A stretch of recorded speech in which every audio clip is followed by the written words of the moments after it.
Hello, and welcome to The Atlantic at Sundance. I'm David Sims. I'm a staff writer at The Atlantic, and today I'm going to be joined by a panel for the film Wild Indian, which tells the story of two boys who commit a horrific crime, get away with it, and suffer some severe psychological consequences as they grow older. So it's a very intense film. It's a fascinating story that very much took me by surprise. I hope everyone enjoyed it. And here with me now is Lyle Mitchell Corbine Jr., the writer and director of Wild Indian, Jesse Eisenberg, an executive producer and an actor in the film, and its two lead actors, Michael Greyeyes and Chaske Spencer. So hello, everybody. Hello. Hi. Hello. Nice to see everyone. How's everyone doing? Yeah, great. Thank you. Doing well. Wonderful. Doing great. Thank you. So, Lyle, I want to start with you. Tell me what inspired the story. How the ball got rolling on this, because it was not what I expected at all. To my great delight. Oh, thank you. Yeah, and also thank you for taking the time to speak with us today. Of course. And the story started. I was feeling a little bit out of touch when I moved away from my reservation, and I kind of felt like I was living a little, not like a lie, but like I was just living a very different life than I had grown up with. So I was just writing down feelings about that. And at the same time, so many, I've had quite a bit of family kind of come in and out of prison, and I noticed that they were cyclical offenders, and that was kind of what Chaske's character kind of came from. Mm-hmm. So you sort of started with that character first. Did Michael's character come in later as you're sort of building up the story? I think Michael's character came first, and then I think maybe it was like simultaneously, because I was the idea of the movie was to write about like my relationship with my family, and that was Chaske's hair and Chaske's look in the film is like very much what my cousin actually looks like. One of my cousins, and I was writing about my relationship with him, but I was also writing about my relationship with like my sister and my other cousins as well. And so did you work on this? Was this a Sundance Labs movie? What was the sort of genesis of getting people to read the script, or get the financing, put everything together? Oh yeah, that was a long, terrible process. I don't remember when it started, but it was a couple years ago. We can't remember how it started, but 30 West came on board and like helped us gather a lot of the financing, and we were having trouble kind of getting the last little bit of it. My agent helped us get a little bit of it as well, and then we didn't have quite enough to make the film, and then Jesse came on and drove it over the edge, and then we were shooting like less than a month or two later. Yeah, so Jesse, how did you get involved with the film? Like, how did you first sort of hear about it? Well, Lyle sent me the script, and I just thought it was unbelievable. Besides it just being a story about a culture for which I am not very familiar, I loved it on its own terms, irrespective of the culture that it was depicting that was unfamiliar to me. It had all these wonderful elements that I just personally love. Dark, protagonists, psychologically tortured anti-heroes. In a way, the movie is a bit of a kind of reverse of what you normally see. Michael's character is the protagonist, and we're following him, but he's a very dark, tortured man. And Chaske's character, in a way, is like, I don't mean to speak for you guys, but the way I read it was, in a way, you're structurally the antagonist, and yet you are the heart of the movie. You're what we can in some ways identify with, because you seem just sane by comparison. And you guys are so lovely in those roles, and so intense and wonderful in every way. And so I just asked Lyle after I read his Dynamite script, and I really hope he puts it out in script form too, so people can read it, is if there's anything I could do, I'd love to be in it and help produce it if I can do anything, even nominally, to champion it. And Lyle, what was involved in sort of casting Michael and Chaske? Like, how did that all happen? Yeah, I actually, initially the script was about people in their 20s. Like there was no like what the inciting incident in the film is right now. There wasn't even a part of the script. I was literally just about like my relationship with my cousins. Like I was living in Berkeley, California, and I kind of imagined like what it would be like if my cousin came to visit me. And it shifted to like, I didn't think like people in their 20s were very dramatic. So I started writing about older characters, and like the first actor that came to mind was Chaske, and that made like the first few drafts go so much. He's such a wonderful performer, go so much more easily. Like I don't think I wrote 20 drafts. I don't think Teto's part changed more than just a little bit over like the last 10, 15 drafts, really. And then it was tougher to imagine who Makwa would be, because it's such a dark person, and I always saw like Michael as being this kind of like powerful person, but had like a strange vulnerability as well. And the last few drafts, or probably the last 5 to 10 drafts, I had him in mind, but I didn't know if he would ever. His career was kind of taken off at the time. I didn't know if he would do such a small film. Or it was at the time, it was like thinking of it in like a much smaller way than it ended up being. But yeah, it came together, and Michael is incredibly supportive, as was Chaske, to help get put the film together.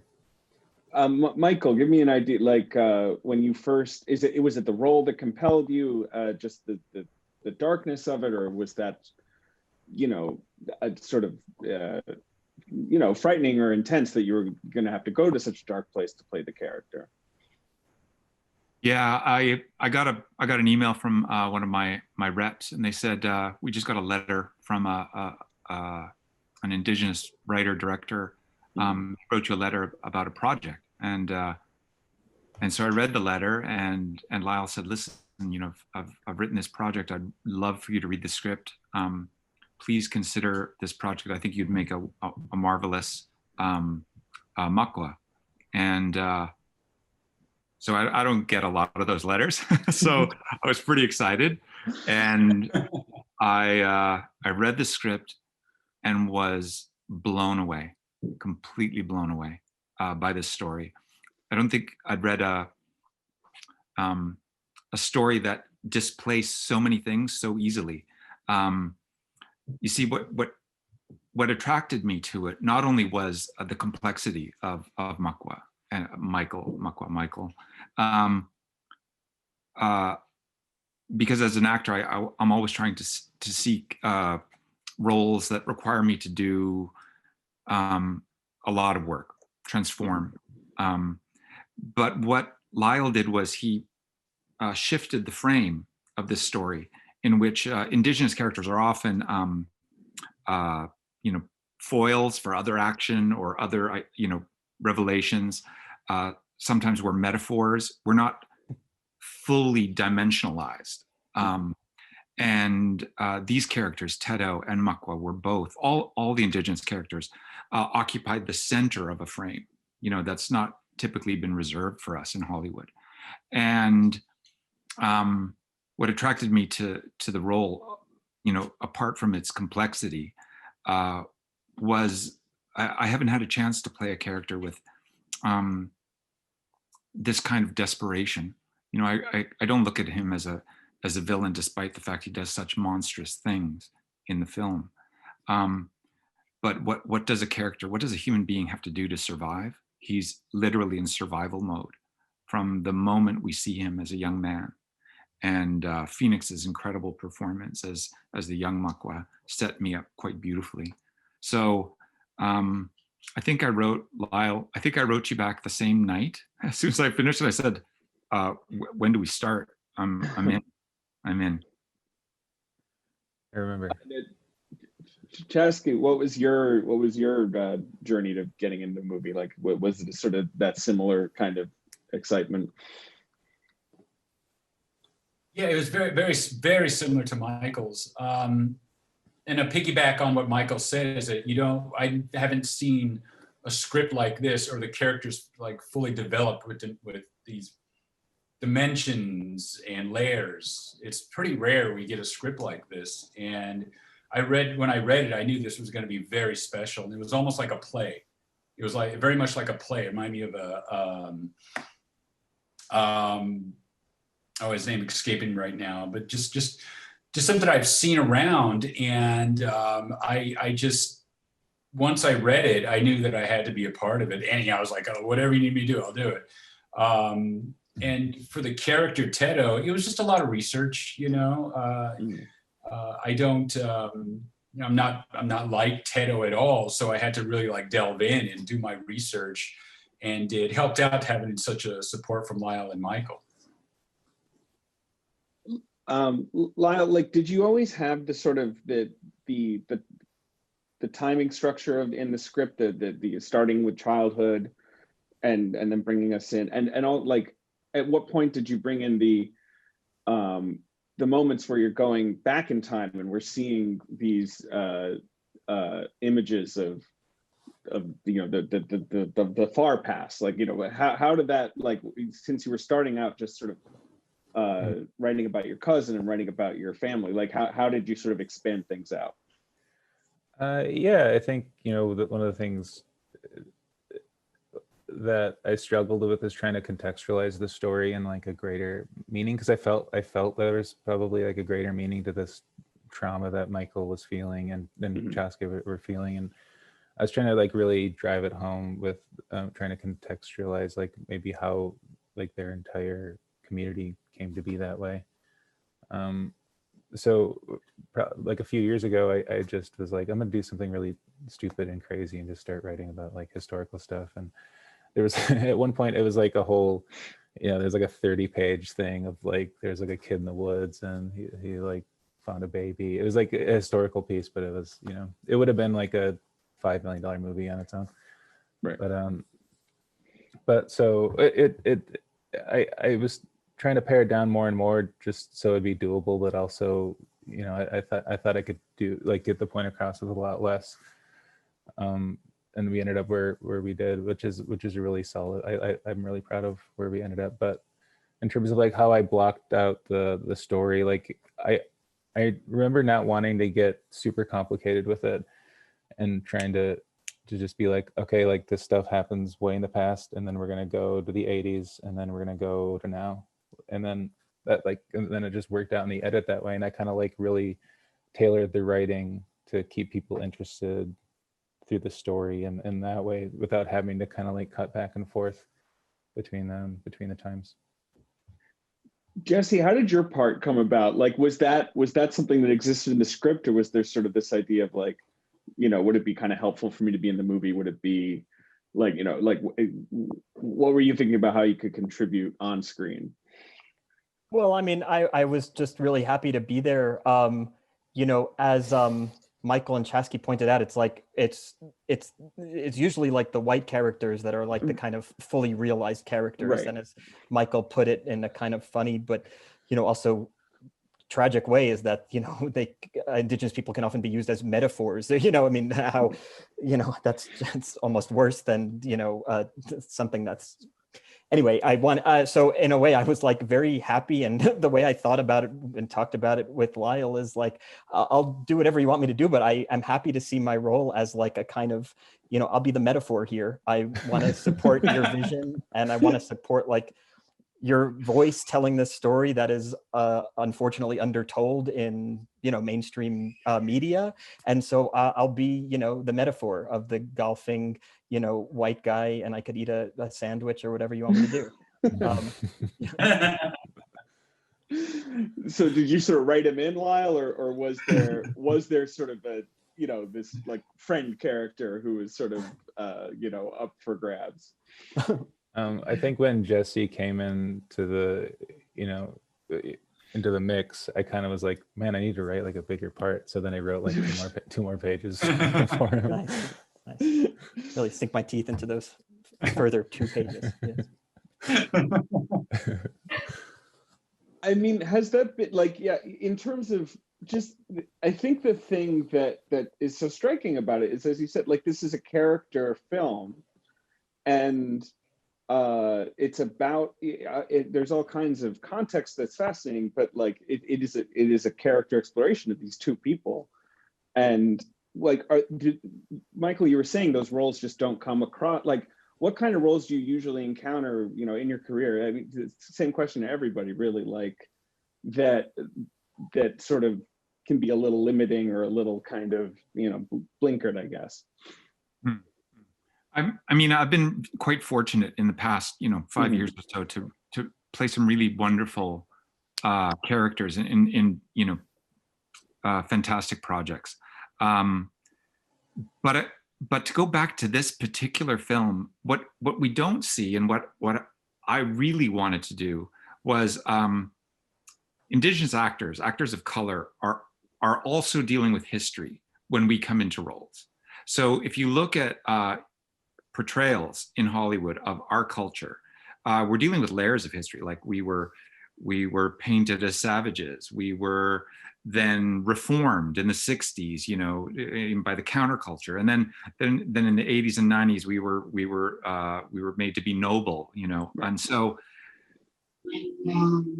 actors are dealing with this from my community all the time. We understand the history of how we've been portrayed.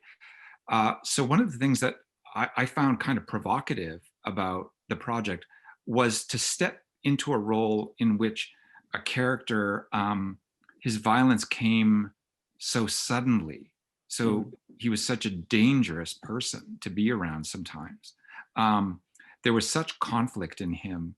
There was a brokenness to him.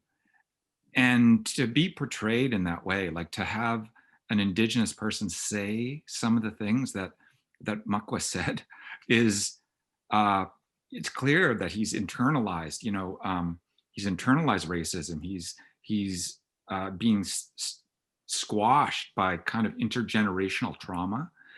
And in the end, I just wanted to create a portrait of a person that I think we've seen in all our lives, you know, in our communities. And I was unafraid to step into a role where, you know, like, just from the title of the film itself, is like, there are times where Makwa's savagery is disturbing.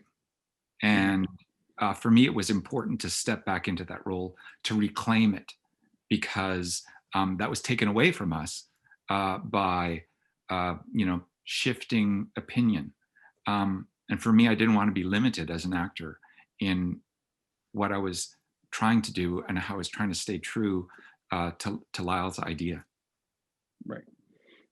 Chaske, you talked about the research you were doing. Was that, you know, how did you approach the sort of broader context, or were you not thinking about that as much? You know, I don't know. Well, first, I did some my own research on people who've you know, done time in prison, and plus I've known, like Lyle had said, I know cousins and of other friends and stuff who've been unfortunately been in and out of jail. And what I really wanted about Teto is I didn't want to make him just this hard case. You know, I wanted some vulnerability with him, because you can already see the tattoos and the shaved head, and, you know, the who he is as a character. So it was, for me, the challenge was to make sure that the audience could see some vulnerability into him, and also but also the balance was he was kind of seeking revenge, but also in a suicidal way. So it was, for me, the challenge was try to balance all of that. And the research I did was, you know, I kept it pretty simple, actually, because I can complicate a peanut butter and jelly sandwich. So I made sure that I kept it very, very simple, and just to make sure that, you know, I was able to bring to the table and to honor the script, and to honor what was on the page. Because I really did think it just read like a play to me. And to be able to do those scenes with Michael was very, you know, I've known Michael on and off for quite some time now, so it's almost like you know, a while. So it's really a pleasure, and also fun to work with him, and also safe. I felt very safe being in that environment, to where I could go out there enough to and felt safe that I was able to support it that way. We're almost out of time. I just want to, Lyle, what do you want audiences to take away from this film? Like, how do you want them to feel? I mean, I wanted to say walking out of the theater. Obviously, things are a little different this year, but still, like, having had the sort of collective viewing experience. Well, that, Jesse Eisenberg gave a really great performance. He sure did. No, I don't know.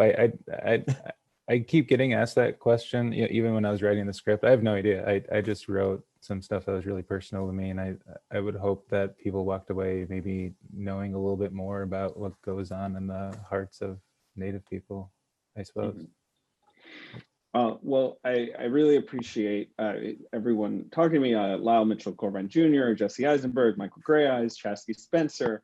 Thank you all for being here. To read more of our stories and to subscribe to The Atlantic, you can please visit theatlantic.com/culture.